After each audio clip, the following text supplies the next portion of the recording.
Thanks, everybody. Hopefully everybody can hear me okay, and we will get started here. So we're going to talk Drupal security today, and we can make this pretty conversational. If you have questions, we don't have to wait till the end or anything like that. Do want to cover a couple of things right off the bat.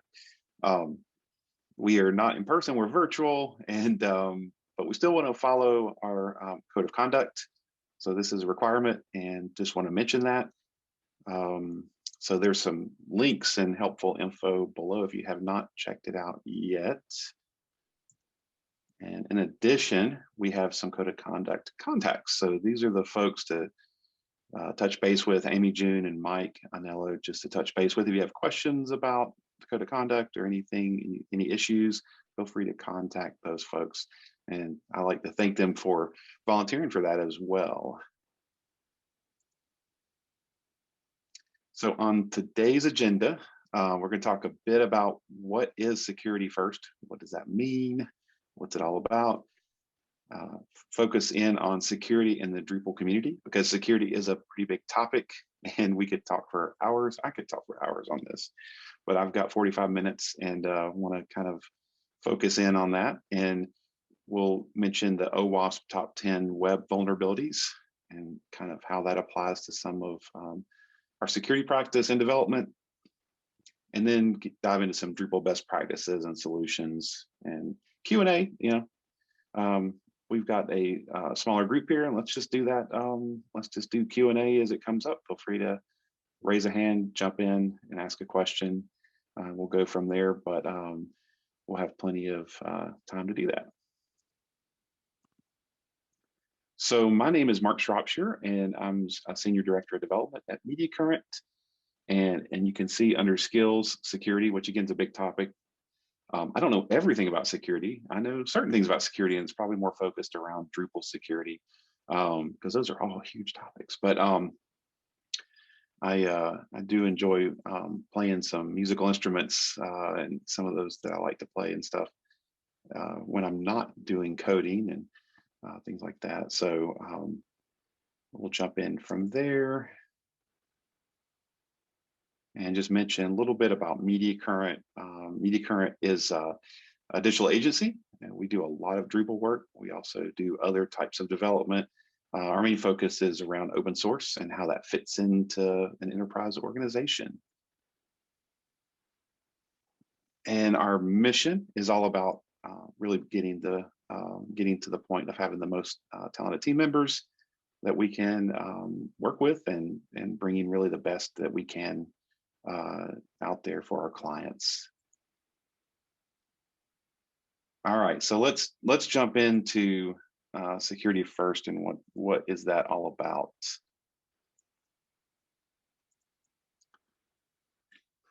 So there's a lot of firsts out there. You'll hear about accessibility first and UX first and all of that. So this is kind of similar. It's really just about making sure that from the very beginning of a project that you're thinking about security, and the team has a focus there, and at least has contacts and support to make sure that you're not waiting to the end of a project to kick in and talk about security. That can be really challenging. So usually that involves maybe a client, or maybe it's an internal product using Drupal, and at some point a security team is going to want to scan your Drupal project, and it's probably a little scary to think about not thinking about security until the very end, and then there's a security scan. So that's very challenging. So you want to kind of be planning for that up front. I think a great way to do that is to make sure that you work with the security team, if there's one involved, from the very beginning, know who those folks are, and include them early. So just to go over some of those planning pieces for security first, and this is how you can kind of put a plan together and some steps to make sure that you've got these checked off. The good news is a lot of these things are probably already in place from a development standpoint, or maybe you're working on them or always trying to improve them, but some of these may be new. So that proactive and collaborative approach with the stakeholders, that is key around security. Just mentioning it. I think everyone is always going to say nowadays, they're going to say, yes, security is important. We care about security, but beyond that, what do the action items really look like? And that gets into some of these next items, like having a layered defense. So we'll talk about updating Drupal and keeping modules and other libraries and things up to date. But to really layer defense, we're talking about web firewalls and different products like that. We're talking about considering what modules you include and not including so many modules that you really don't use or things like that. When we get into architecture reviews, I think that's a good place to bring in a security team or others who are involved with security to look at the overall architecture, especially as Drupal can be more complicated and you're connecting to APIs and other services. You want to make sure that plan up front before the project really kicks off and development starts. You want to make sure that has some review. So it's a good contact point with the security team. And some of these pieces are ones that hopefully you have already started in your organizations, and that's code reviews, mandatory code reviews, and then some sort of automated testing, continuous improvements throughout your processes. Now, I'll just say that everybody should always be improving these. It's not like you get to a place and you're like, well, we've done all we can with code reviews and automated testing, we're done. No, those things can always get better. There's training, there's improvements, there's services to help with that. So there's always ways to make it better. So just always have teams thinking about those and that sort of thing. And security audits are also great. There's all kinds of different security audits that you can include in your plan. Usually there's one before a launch, but there may be a need to have some continuous auditing going on with some of your continuous integration planning. So those are things to think about and what they involve. And again, there's different kinds of audits. There's what's called penetration testing, where that's a certain type of piece of the audit where you're going to look at a team that knows how to do this, and it's usually not the Drupal team, but could be, but is going to actually, and sometimes third party, they're going to scan the project and look for weaknesses in places that are vulnerable. And then some of it's just looking at Drupal best practices, having another set of eyes, another group that's maybe not so close to the project, kind of dig in and just verify things and take a look. And probably not a surprise, documentation always shows up on the list for any kind of project. So real important to document along the way, and things that you've done, things that have worked, things that you're working to improve on, and be able to hand that off to new folks who may come onto the team later, or just others who need to have the information around the security planning and what that looks like for that program.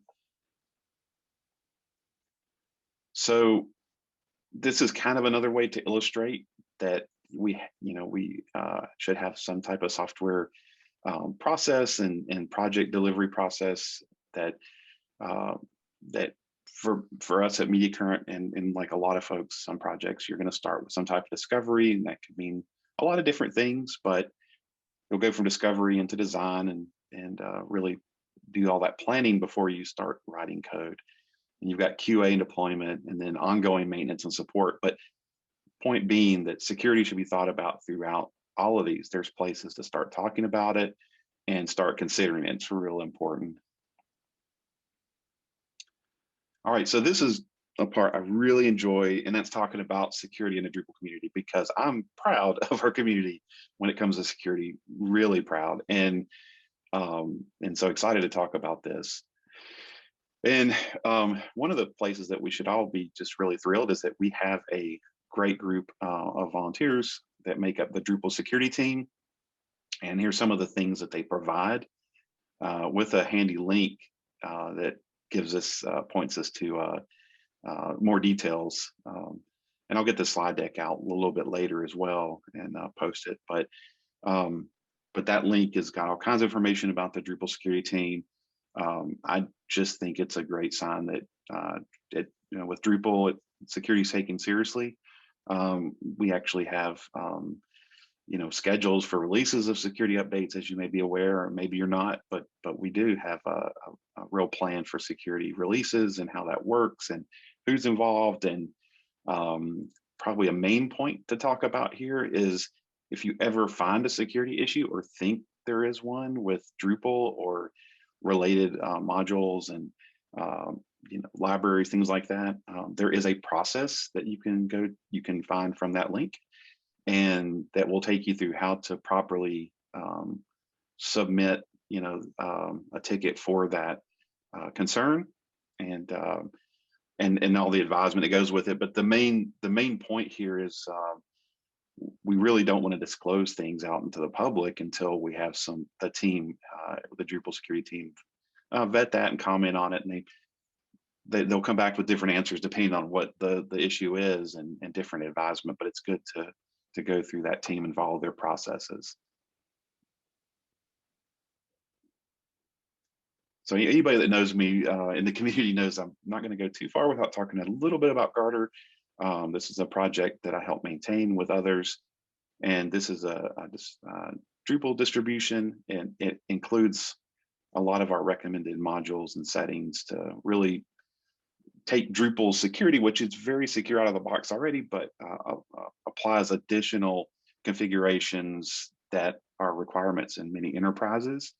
And if anything, it's very academic. I think it's a place you can go look at and see, okay, what does Garter include? You don't even have to use Garter. You can certainly just install those pieces and configure it on your own in your projects. But with Drupal 8 and beyond into Drupal 9 now, we have Garter actually is less of a distribution and more of a module with a composer script, and that's Garter Core. So you can actually just add and require Garter Core with Composer in your projects and get a lot of the features out of the box there. But we do have a Kickstarter to create a new Drupal 9 site with Garter if you're starting a brand new project. That's one option.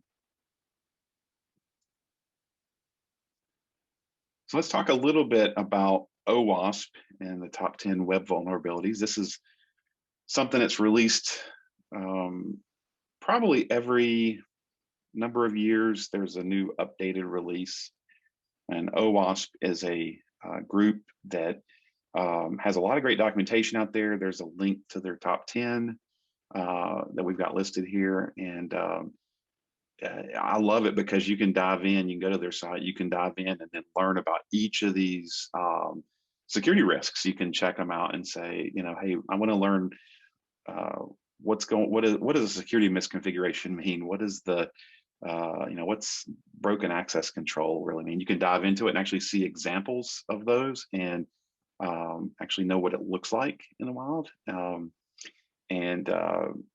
These are things to keep in mind. I mean, these are things that aren't just for Drupal, but affect really any type of web application. And so those are good to know. And it's great that the OWASP group is out there to, put those pieces together for us and pull them together so we can use them and make our applications even better.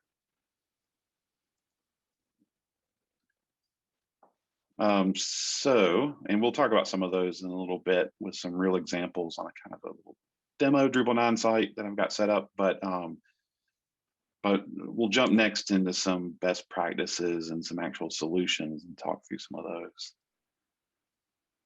So I think one of the things that everybody can do here around security, even if you're not really deep into security and all of those things, is frankly just module selection. And this could apply also to selecting PHP libraries or other JavaScript libraries that are part of your application and website. But so the same kinds of things can apply, but this is specific to modules. So when we look into picking modules for your site, I think one of the big things that I like to do is to make sure that I'm not just adding a module for a single line of code. If a single line of code does what I need, then I probably could put that into some custom code and include it and not run the whole module, especially if that module has a lot of other features and things. And what that does is it reduces what's called your attack surface. And the attack surface is just really about having more, in a Drupal context, if you have a 100 modules installed and you've got a bunch of them installed and you've got them turned off. I mean, why are they there? Can they be removed?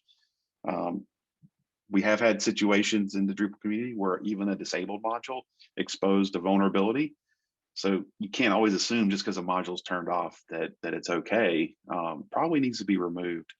But we'll kind of take a look at an actual module and kind of talk through some of these. But and there's a guide that I've linked to below on this page here about that gets into depth on Drupal module evaluation.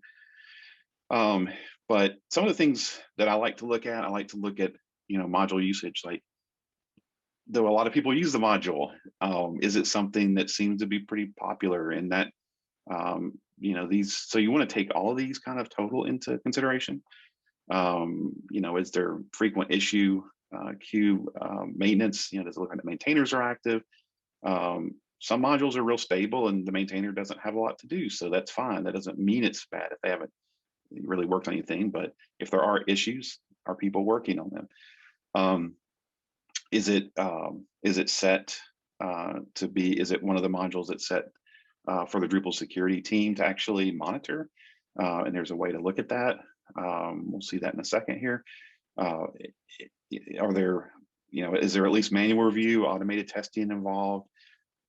When's the last time, I look at a lot of times, when's the last time a commit was made to the project, especially if it looks like there should be activity? When's the last time a commit's been made? Again, it's not always a bad thing. If it's very stable and there hasn't been a commit in a year, maybe that's fine. But if it's a project that has, hundreds of issues and there hasn't been a commit in a long time, maybe that's not a module to use, or maybe it's a module opportunity that, if you're willing to support it and take it on, that there's processes in the Drupal community to be a co-maintainer of a module and help push it forward. This, by the way, doesn't all just apply to modules. It can apply to themes. It can apply to, other libraries as well. But also I like looking at project information. Is there documentation? Can I get help there, at least understanding what's involved? Overall, it's just about risk assessment. You're looking at it and saying, is there enough value in this module to install it? And then, our team is basically taking the responsibility to maintain it going forward. Does it make sense? So with that, I'm going to pop over to a different example here, and I'll zoom a bit. So this is a module that I picked, one that I maintain and have worked on. So that way, if you've got any questions about or anything like that, send them my way. Put an issue out there. This is a module that simply extends the time that somebody gets to reset their password timeout. And I think it's a fun one to talk about because I actually don't really recommend doing this, but people want to do it because the longer you extend that password reset timeout, that link you get and the time that you can use it, actually create security challenges and problems. So there are security implications here. You really don't want to extend it a year, even though Drupal core more or less allows you to do that. I'd want to really talk to someone before doing it, but I could see extending it, 48 hours instead of the default 24, or something like that, depending on your need. So I can look at the maintenance information here as a start. So it's minimally maintained. Maintainers are only doing maintenance fixes. So that's something to consider. Like it probably, this module is what it is at this point, unless someone takes it on and wants to do more with it. There are a decent number of sites using it. This indicates that the Drupal security team that is covered by the security advisory policy, and the security team will be looking at this if an issue is reported, and they'll release advisories for that. And we've got stable releases for versions 7, 8, and 9 via requires Drupal 9. So we'll run on Drupal 9 as well. So those pieces are good signs, I think. And got an issue that's open. Most of them are closed. I think that's good. This is one that's a good example of it's sort of done. It is what it is, unless somebody wants to take it on and help, which I'm more than welcome to share. If you've got ideas, it's open source, by all means, jump in. So we'll jump back here to next slide. All right, so talking about Drupal APIs, this is really a best practice and has been for years with Drupal.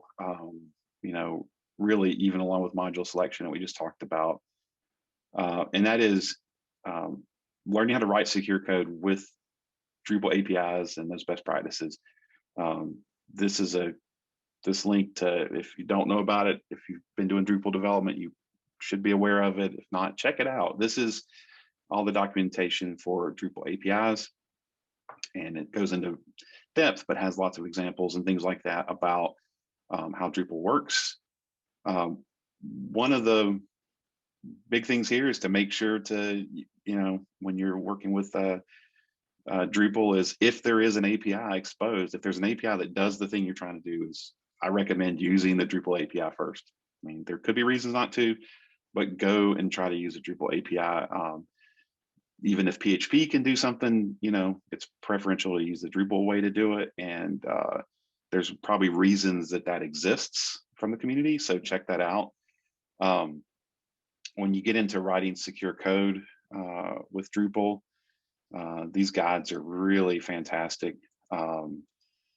And there's quite a bit of difference between when you went from 7 to 8. As we all know, 7, if we worked with 7 and worked with 8, those things have changed. And some good examples here is Twig. So Twig was something that that came to us during Drupal 8. So some good suggestions here on working with Twig, things to watch out for.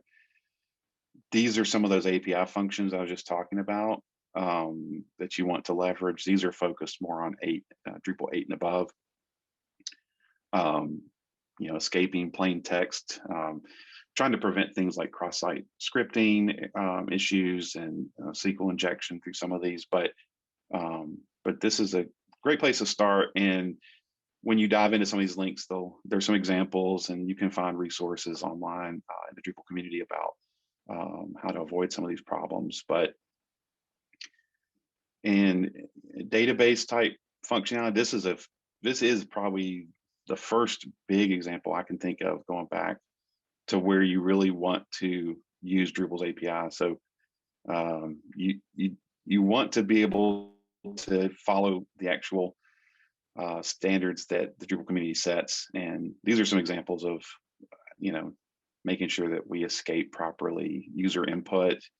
But I would say here, like DB query and things like that, making sure that that's a Drupal API function. You want to make sure to use that, and not even though you could write PHP and you could use other ways to access the database straight PHP, you'll be missing out on a lot of great features for security built into Drupal, which is really fantastic. So wanted to mention those. And we're going to jump a little bit here into security advisories.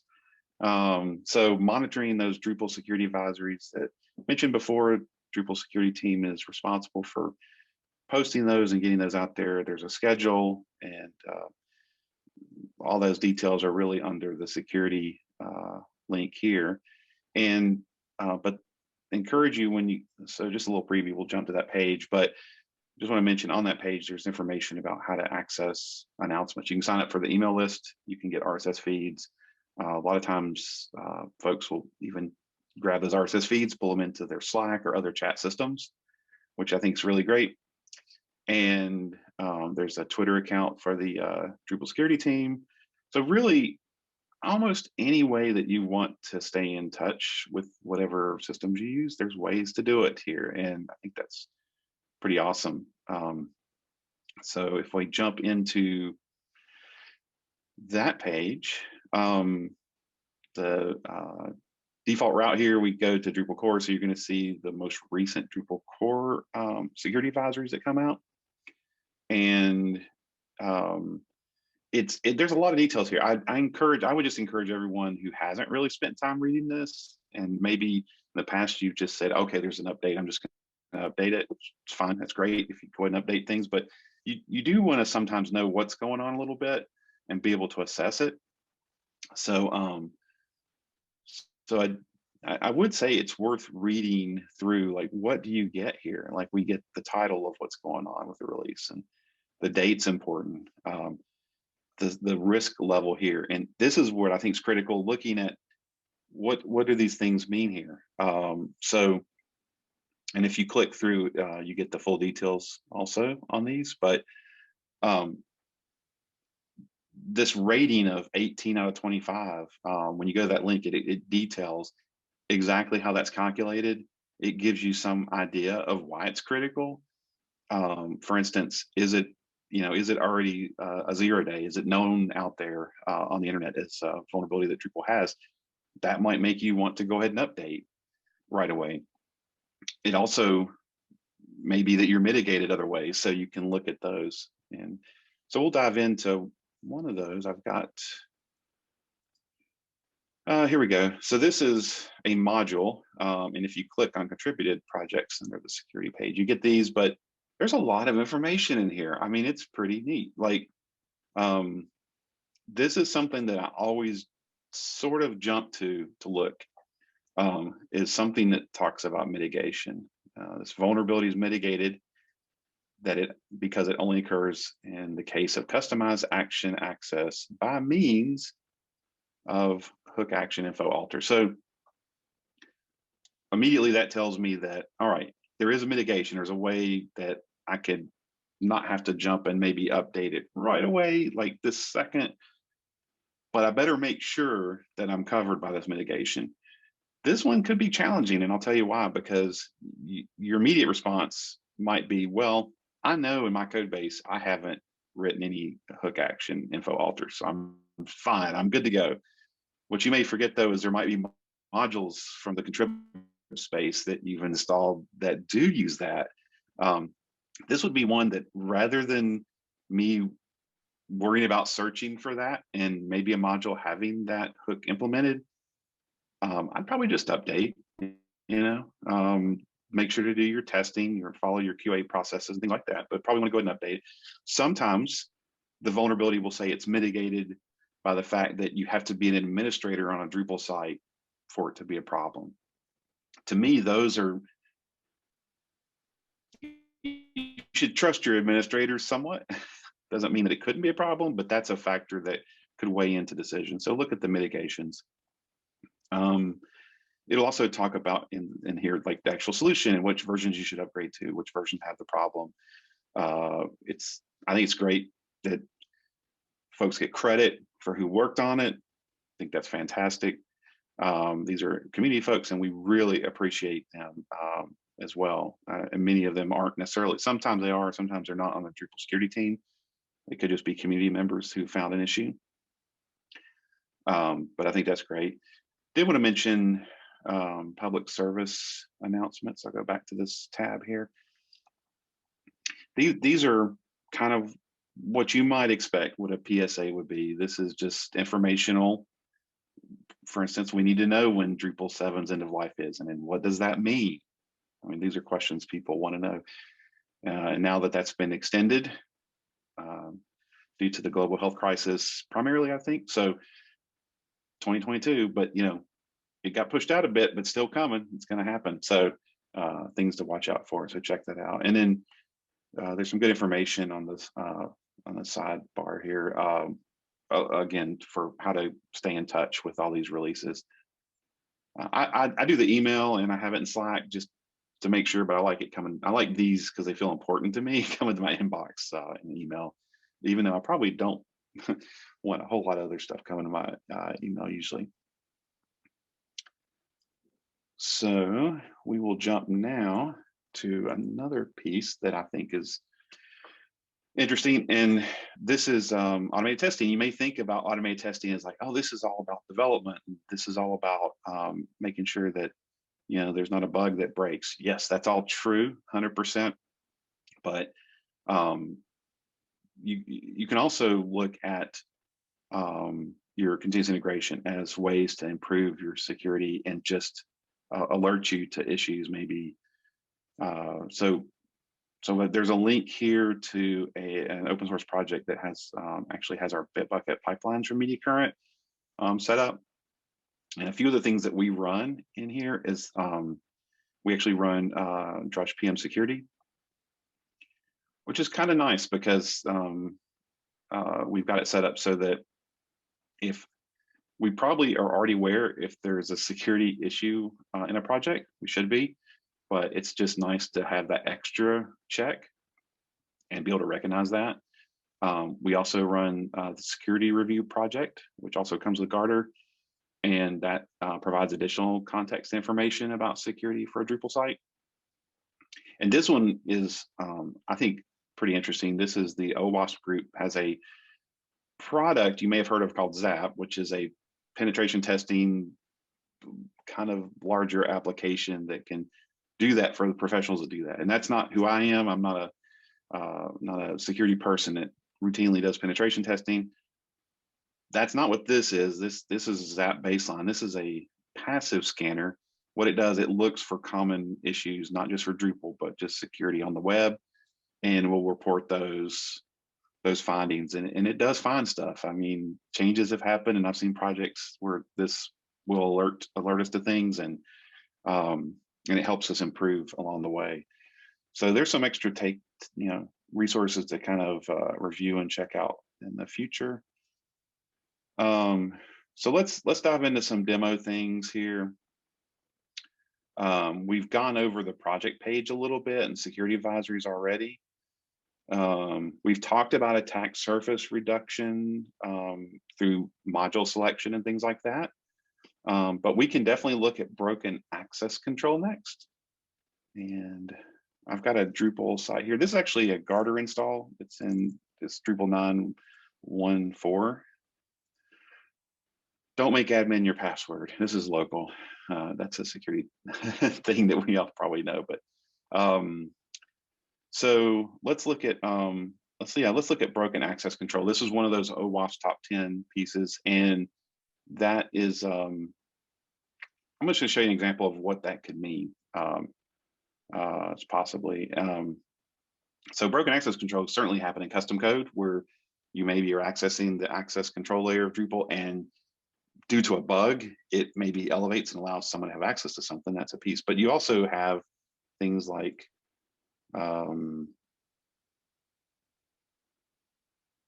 here, this is a kind of, yeah. So any of these items, especially that talk about give only to a trusted role, permission has security implications, really watch out for those in the permissions tab in Drupal. There is a larger one here, and these are not just broken. The broken part of access control is really usually around the code, but this also dives into security misconfigurations, and some of that could just be along the way where someone maybe gave anonymous user. Oh no, this isn't the right one. Where is it? Let me find the right. Yeah, here we go. This is the one. So bypass content access control. So if somebody gave this accidentally, maybe they're clicking a lot in here and saved it and didn't really review this, you give access to do all kinds of things to content to anonymous user. That would be rough. And I would say this is not the most exciting part, by the way, of a Drupal project, but I encourage everybody to have a ticket in your project at different stages of the project to actually have someone go through and review every permission given for every role. And I don't know, everyone's really quiet on this call. I'm just kidding.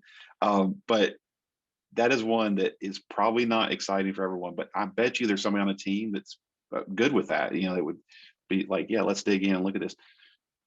This is something that's just so easy to just, you're writing code, you're doing other things that's more exciting maybe, but really reviewing your permissions in Drupal and your roles and making sure that they're correct, not just for the functionality, but you haven't given too much access to someone is important. I do want to move on to cross-site scripting. This is one you hear about a lot. There's a lot to it, and I encourage you to go to the OWASP page that I posted earlier and go into the cross-site scripting section. There's all kinds of ways you can have cross-site scripting issues. got a real simple one that you may have seen, but I've made a node and I've put some JavaScript in there. And so when I click on this node to view it, I get this alert box. This is the most basic one that you probably see out there, and it says XSS. So what does that look like? If I edit this, and I'm going to go to source. So here's some issues. There's a couple of issues here going on. First of all, this is a type of thing that could happen. Someone wouldn't just do an alert box, but they would, if they can run scripts, they can run remote scripts, they can run all kinds of things depending on all other settings you have. So that's just showing that JavaScript can run. And this is super common. People working on projects along the way may just say, why don't I just give full HTML to everybody? It's easier for editors, right? Well, here's the reason, a reason I think not to, and that is because the editor unintentionally might go to a site, copy a bunch of embed code, or they think it's safe embed code to embed like a YouTube video or something like that. And they need full HTML probably to do that. Although there's all kinds of configurations in text formatting that you can really lock down a lot of this, and you should. But if they paste that in and it's coming from a site and it wasn't trusted, and they just Googled how to embed YouTube, they didn't go through Google's site to do it, or YouTube site to do that, they could paste something in here, and it might embed, but it also may be calling out to some other site and pulling in other code and running it. So really, that you should restrict HTML or give basic HTML depending on, or some other text format that you set up, because you can set custom text formats up in Drupal. Real important. There are many other ways though, besides just this, to have a cross-site scripting issue. So it's good I think all developers should understand some basics of cross-site scripting and what that can look like. I want to mention insufficient logging and monitoring as a next piece. Excuse me. As a next piece for what we have going on here. And you will notice I've got a security update. We'll talk about that in a minute. Drupal comes with a lot of great logging. So recent log file messages, that's your watchdog logs. I think that's pretty awesome. And you can drill down, look at logging. But one of the big things I think around that is not just having the logs, but also making sure your logs are clean. If you have a lot of noise, like PHP notices and warnings and things in your logs, they just create a ton of noise. What happens is it makes it really hard for us as developers to go in and, or admins or security folks to go in and actually see what are the real issues. I'm not saying those aren't issues, but maybe you might miss actual security issue along the way. But Drupal does come out of the box a lot of neat reporting. I've got a module from Garter installed here on this site called Login History. This is neat because it adds some additional logging for admins. So it's really clear who logged in and IPs and user agent. So the point is, there in the contrib space, there are a number of add-on logging tools to do all kinds of things, like role changes. Anytime a role's changed for a user, things like that. So definitely encourage checking that out, making sure you're logging the things that you care about and that will help improve security. And also when you're writing custom code, putting meaningful logs, logs into your watchdog log, into your code, so that things that you are concerned about, certain errors or certain actions, are logged if it's not done by default. I'm not going to talk a whole lot about password policies, but I do want to share, if you need to have a password policy, I do want to jump to that and mention that Garter and the Drupal community, there's different implementations for this, but if we look at some of those here, Garter provides still the password policy module, and that is because many organizations still require these policies. And there have been, I think NIST had an article, one of the engineers through NIST had an article talking about a few years back about, password policies are, somewhat broken and shouldn't really be. You should just have really good passwords and not change them all the time, but because it tends to have people like post them on their monitors and things like that. But So there's definitely other alternatives, and two-factor authentication is really important, and there's ways to do that with Drupal, and Garter supports that. So I really encourage you to look at two-factor authentication for your Drupal sites. But if you do have to implement a password policy, this module can do that, and it gives you lots of different options for like length and the characters and that sort of thing. But before you jump in and just do that, I would make sure that you have a password policy that makes sense and is advised by groups like NIST and others who advise on like how to really set those up properly. And check with your security teams. They're the professionals. They should know what that looks like, and you should have a policy in an organization for what your passwords is. But if you did want to do that setup, there is a config for that, and it's right here. And so you basically can add a new policy. You can force password reset, but add a new policy here. You can name it. I'll call it policy, for example. That works. I don't have any plugins because they're not installed, but you would normally get a list of different options here, like length and numbers and characters and different things. And you would add you would turn on the plugins and configure each constraint as needed to set the policy up. But I think the main thing is really enforcing really strong passwords. That's really important. And Drupal does give you indication of strong or weak passwords, at least when you're setting those up. Talked about security misconfiguration. Another place that can be in play is just to watch out for, and not allowing anonymous users to upload files, but maybe even not allowing certain roles when users are logged in not to upload files. This is a bigger discussion because it has to do with the application and the need and all that. But anybody that can upload a file can upload a file that has been infected with some type of malware or some other issue, and that can be images, SVGs, it can be PDFs. There's all kinds of ways to exploit files. So watch out for that. If you don't have to upload files at all, that's even better, right? So but that's not possible in a lot of projects. The last thing I wanted to touch on here was that security update. And this is an OWASP issue. It's called using components with known vulnerabilities. So I purposely installed a recent, or more recent, from November module that had a security release, and that's the examples for developers module. This isn't something you would use on production. This is a good learning project. Has a lot of learning code in it, but so if I go and I can look at available updates, you can check for security updates available via Drush and other tools. But if there's a security update here, you need to have already decisions like when should it be updated, and why isn't it updated, and there should be a reason. There should be tickets generated for that, and generally try to keep this all green and still going through your QA processes and things like that, because any update can cause a problem. But I would say a thing I see a lot with sites that immediate current that we may do an audit for, that are new sites for us to work on, and new projects for existing type maintenance work.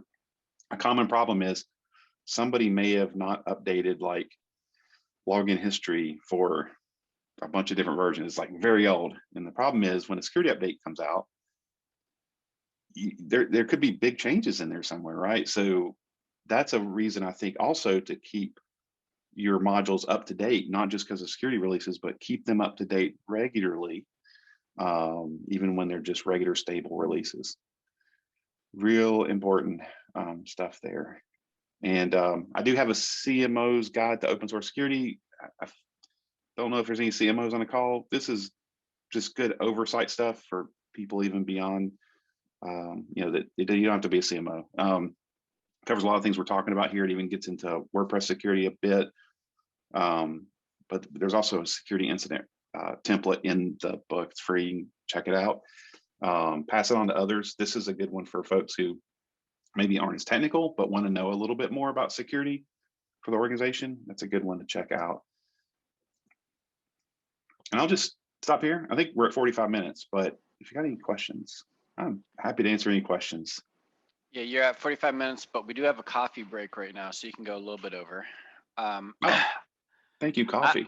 Yeah, no, right? So I want to, so if anyone has questions, feel free to speak up. I went ahead and added some into the into the chat too. Yay. And I see that Ellen Jones just put on her videos. So Ellen, do you have a question, or are you just saying hi? And you're muted. Hey, no, I just wanted to show my face. I know it's hard to present when you don't really see people's faces, and I apologize. I've been a little distracted. Otherwise, I would have. But just wanted to say hi and thanks. It's some good information. I really appreciate it. Oh no, thank you. That's great, and we're doing the best we can in this virtual world, right? So that's okay. We just all have to have a lot of grace for each other and what people are going through. Thank you so much. Right. Well, thank you. I appreciate your presentation.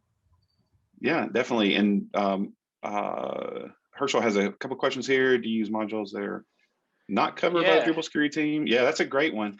It comes up, doesn't it? This question is a good one. I would say broadly, yes. I have had clients that just will not allow it. And I would say that if it's not covered, you just need to understand you're taking on a lot more responsibility for that. So as soon as you add that, you're losing that advantage of the Drupal security team supporting and looking out and having their processes in place. It probably would involve for me a serious review of the module and making sure that myself and other people on the team do not see anything in there. So like more in-depth code review than we might do with another module, just, adding it in. Yeah, so it's not there's not going to be a perfect answer to that. You just have to, it's risk assessment and what's the policy of the organization. But some organizations are just simply not going to allow it. I actually do have a question now. And this is regards, most of my sites are in Drupal 7. We're believe me, we're going to 8, but a couple of my sites use the Duo two-factor authentication. Okay. And they have had a module for Drupal by Duo, and then they announced a few months ago that they were discontinuing support for that. My client was real concerned about it. So I did change over to the TFA module that has the Duo plugin, but I noticed that Duo plugin was not under the security team review. How concerned should I be? Yeah, I'm aware of the Duo situation because we've got a client that was in the same boat. They had to switch, and I'm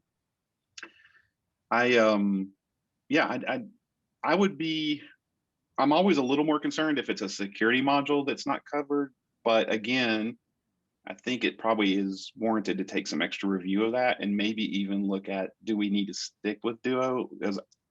And that's another decision. Like if Duo is not is involved with the community and they've pulled out support for the module, you're relying then on the community to come together and do that. Another approach, though, with that said, another approach that you could take is working in the module project and asking, is there a way we can get this to a point where we can have coverage? That's the ideal state. And how do we get there? Basically talk to the maintainers, put an issue out there. What's blocking us from actually making that happen? And that's probably the best direction to go. And that's just simply put an issue out there saying, hey, why are we not covered? What do we need to do to get covered? Can we get a release to do that? What are we concerned about fixing first? And those are places that are great opportunities to fund somebody. If there's a developer who can get that done and a little bit of funding helps, I think that's a great opportunity for that. Okay, thank you. I'm glad I'm not alone in that dilemma. You'll find when you think you're alone out there in this world in Drupal, right? You find out later talking that you're not. Other people are going to do the same concerns, and that's awesome, Herschel, too. I see where you posted about that great theme that that you've been so involved with, and it's crazy. Like cross-site scripting is just a huge thing. It can happen to any of us. Yeah. So I posted in the chat here, and this is for the recording, that I'm one of the leads of creating a new theme for Drupal core called Olivero.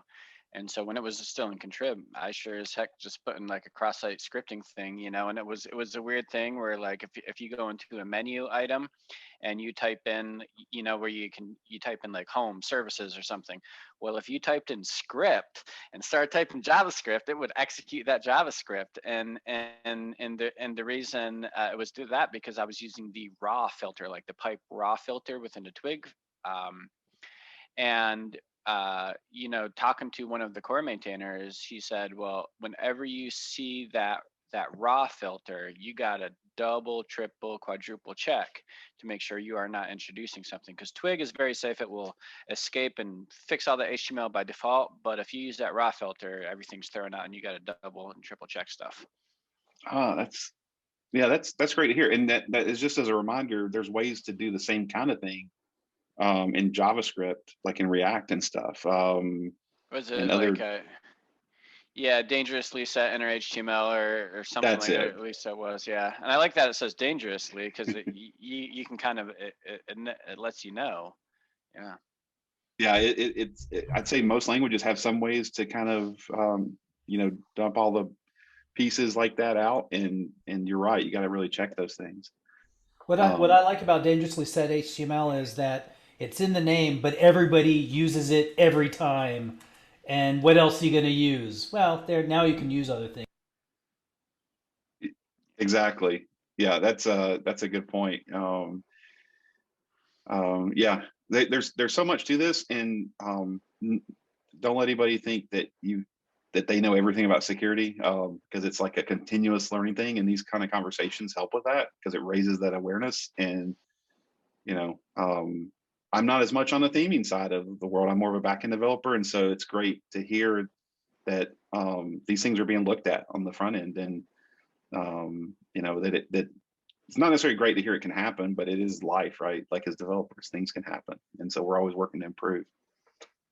I know people are drinking coffee somewhere and virtually at home, right? I'm out of coffee. I'm about to make some later. But what other questions do we have?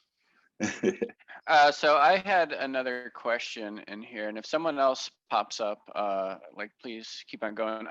David Sure. David Hagen actually has a comment here. Keep in mind logging IP addresses, etc., may involve GDPR. So I guess that's true. And anything. Another question that I had just for you. Is like, do you have anything else that you see very common, you know, when you come into like, say, like a Drupal site that some other people developed, maybe people who don't know Drupal very well, what are the first things that you check for to say, oh crap, you know?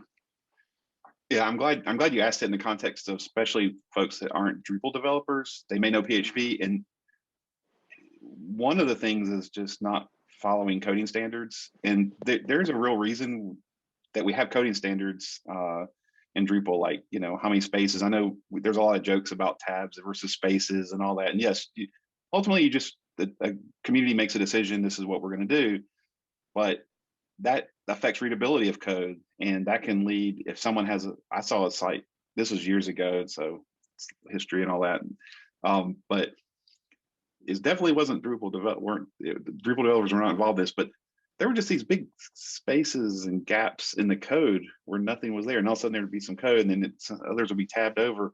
It made it so hard to read, and it's frustrating as a developer to read it, and I'm sure there was problems in there, and it just made it hard, and it made it easier then probably to introduce other security problems or other bugs to the system. So I think that's definitely a real common one. Does anybody else have one that's super common that they've seen, maybe inheriting a site? The XSS thing, the cross-site scripting is what I've seen. Anyway, we have 5 minutes to the next session starts. So if anyone else has anything else, thanks for presenting, Mark. This was super informative, and Yes. Next time, we're doing lightning talks later, so maybe I see a saxophone behind you. So maybe, maybe if Yes. if you Thank want to you. do a Thank you, saxophone Mark. solo, yeah. Well, yeah, I appreciate it, everybody, and thanks for having Florida Drupal Camp. I miss everybody in person. We will be there someday again soon. Yeah. Yes. Mark, just one comment that Sure. thank you for the informative section, and I will definitely check out the Gore distribution. Okay. Yeah. You mentioned earlier. Fantastic. And just one question: how come is the only 2 sites using that? Just kidding. Yeah. Well, it is a funny one because we talked about sites.